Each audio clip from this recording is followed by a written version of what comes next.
Olá, pessoal! Após verificar como obter os valores estacionários em um problema de otimização restrita a partir do método do multiplicador de Lagrange, voltaremos nossa atenção para as condições de segunda ordem, que permitem que classifiquemos o resultado como um máximo, mínimo ou nenhum dos dois. O assunto dessa aula será o teste do determinante hessiano aumentado. Em problemas de otimização sem restrição, enunciamos as condições de segunda ordem para máximo e mínimo em termos do determinante hessiano.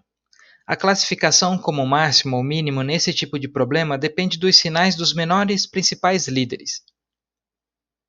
Faremos o mesmo agora. Contudo, quando estamos buscando o ótimo sujeito a uma restrição, temos de utilizar uma versão do determinante hessiano chamada de hessiano aumentado, onde gx e gy são as derivadas de primeira ordem da restrição, e as derivadas de z são as derivadas segundas da função Lagrange.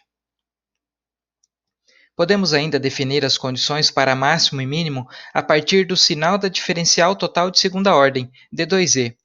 Observe que não precisamos avaliar os sinais dos menores principais líderes para o caso de duas variáveis e uma restrição. Note ainda que as condições de segunda ordem não mudam em relação à diferencial de segunda ordem. Para mínimo, d2e deve ser positiva definida. Nesse caso, isso ocorre quando o determinante hessiano aumentado é negativo. Para máximo, d2e deve ser negativa definida, e para esse caso, isso ocorre quando o determinante hessiano aumentado é positivo.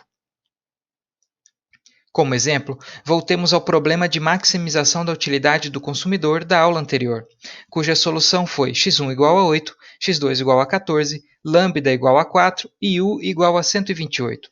Para verificar se essa solução atende à condição de máximo, temos de calcular o hessiano aumentado. Ao substituir os valores referentes às derivadas no hessiano aumentado, chegaremos ao valor de 16, o que atende à condição para máximo, por ser positivo.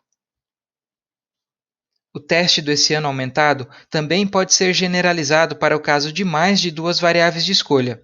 Para o caso de n variáveis, o hessiano aumentado tomaria o seguinte formato. Nesse caso, o máximo e o mínimo continuam dependendo do sinal da diferencial total de segunda ordem, mas para determiná-lo, voltamos a observar o sinal dos menores principais líderes. Obtemos os menores principais líderes eliminando a última linha e a última coluna do hessiano aumentado, sendo que o H1, por exemplo, será a submatriz que possui a derivada parcial de segunda ordem da primeira variável, e assim subsequentemente.